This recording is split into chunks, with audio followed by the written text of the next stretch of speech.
Alright, we got this silver dough. We're gonna change this brake caliper on here. It's bad. Hit the brakes, get pulled to the left real hard. This one's not grabbing. So we got brand new calipers over there. I'm gonna show you guys how to change them out. So first step you want to do, take off your lug nuts. I'm gonna break them loose. Just like this.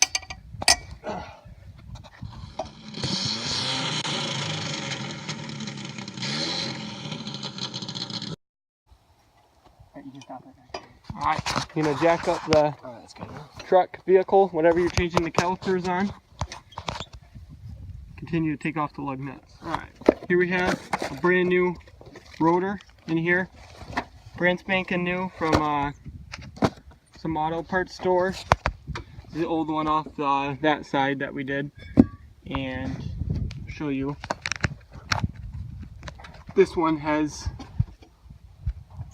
that has a brand new rotor on there, a brand new CV axle joint. Alright, it's got the tire off there. This truck has 2-inch wheel spacers on there, running on 35-inch Kelly Safari TSRs. Brakes. Now we're going to take those spacers off.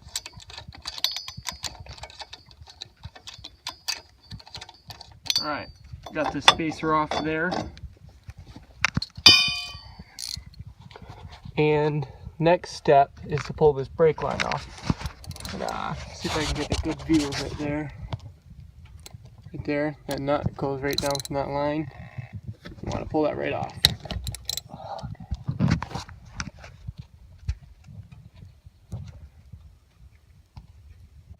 My fluid's gonna go everywhere. Yep, just take this so it don't drain out. Right there. One tip, you want to be careful you don't get brake fluid on your paint because it'll eat it right up. Especially in these crappy paint. Yeah, you don't want that to happen. Alright. Next thing. It's a 3/8 piece.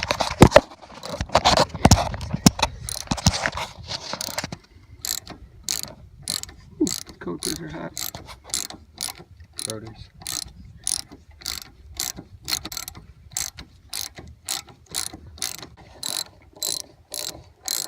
One.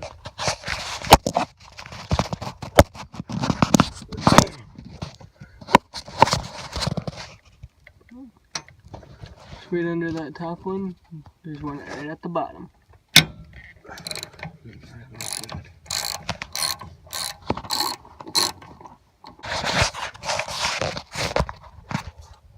Get those out.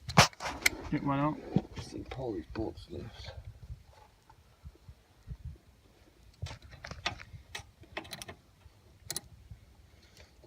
Too easy for a wrench, but too hard for your hands.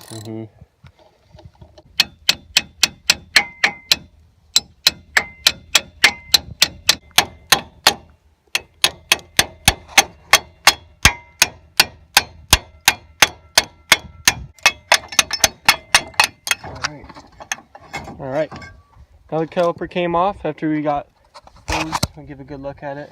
Alright, this bolt and that bolt, what was it? 3/8. So, one key. And then that was where the brake fluid. Yep. Alright. Until this caliper is shot. Got the rotor off too. Alright, we just plop this rotor on there. Real simple, self-explanatory. Plop the rotor on there. Put 2 lug nuts on there. That way it sits on there. And it'll stay there good for you. So when you can put when you put the caliper on, work out. Just slip it on just like that. Slips right into place.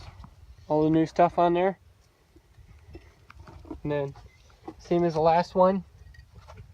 You have your Allen key, I believe with a 3/8. So you can see it has a socket connection. Use to screw it on. And then there's the connection for your brake line. So what he's going to do is going to tighten those down.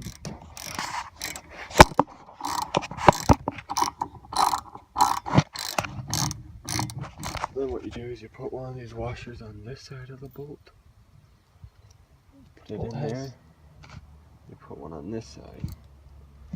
You gotta put it perfectly parallel. It's like a pipe bolt. Forgot to pull out the plug there. He's pulling out that plug for the. Gotta pull it out with the pliers now. That was a plug that was in there. Usually easy to take out before you start the project. But anyways, we're putting that back on now.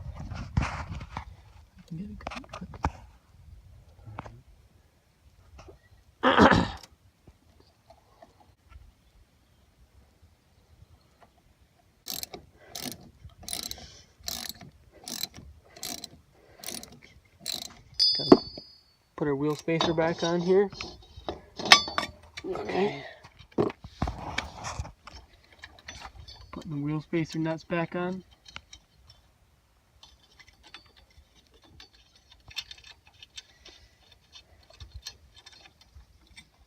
If you guys were wondering what truck this is a 97 Silverado. There's a lot of stuff done to it. 6-inch lift kit. I believe it has a Pro Comp lift, dual shocks in the front, 2-inch wheel spacers all around. Got these Kelly Safari TSRs on it. This one's got the 14 bolt rear end. The swap, as you can see, there's 6-inch blocks, True Duals, Flowmasters. This one's got the B&M shift kit and the trainee with Max Energy tuner. It says a 5.7 liter Vortec.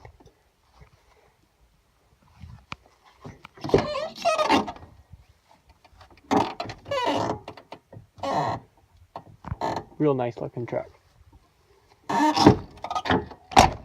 It's got 17-inch testosterone filled beadlock rims with bulletproof Kevlar tires.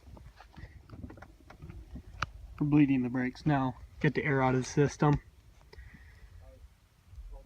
Yep. As you can see, this truck has a boost gauge in it. It did have a turbo in it. The previous guy blew the engine because of that turbo, so he rebuilt the tranny and the engine because of that. Now it's just a stock truck with a lot of electronics of tuning. It's got the Boss audio. This is the Max Energy tuner. You can see. Alright, so now we're just putting the tire back on there. After we get that on, we're going to bring it for a whirl and see if it fixes the tugging problem, because it was tugging to the left real bad. Hopefully that does it. And the Silverado.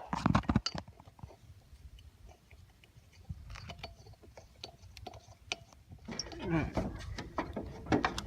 hood here. After bleeding the brakes, you're going to want to put some fluid back in your reservoir. I'll remind you not to spill any fluid on your paint, otherwise it will eat it right up. So let's put that in there.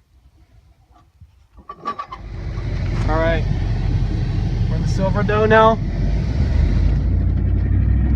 See how she runs.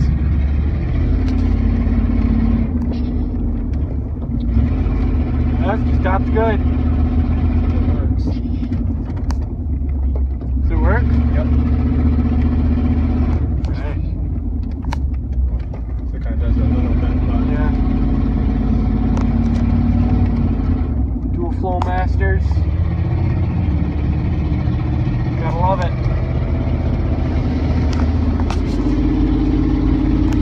think I need to get more pressure on there.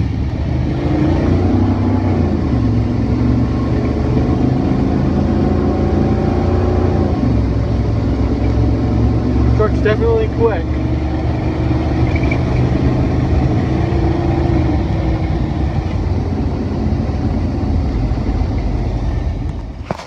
Alright, that's how you change calipers.